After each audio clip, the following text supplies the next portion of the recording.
Efirlərimiz xana, yaxşılardan uzaq. Aparıcılarımız xana, yaxşılardan uzaq.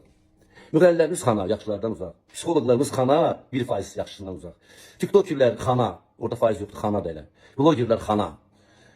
Bəzi həkimlər, çılpaq danışan həkimlər, hələ olarsa kişi var, utanın, ölün, yerə girin. Əgər sizə kişi olarsa, ölün, ölün, ölün. Elə sizə görə deyə hər şey xana olub. Şahis Sıvat Xatanın bir sözü var, deyir, o məmləkətdə ki, xana çoxdur, pozğun çoxdur. Və pozğun çoxdur, birində daha nə dedim, o məmləkətdə kişi azdır. Bizim az qalan faiz kişilərimizdən uzaq olsun da, yəni, Allah onları saxlasın.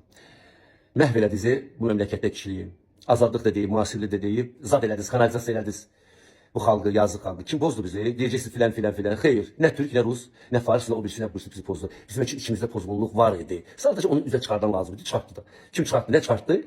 TikTok, Instagram. Bilirsiniz, bu qadınların da, pozğunların da çox olmasında kişilərin günahkardılar. Kişilər günahkardılar. Hər elə yaxşı kişi arzulayıram. Kişi yaxşı.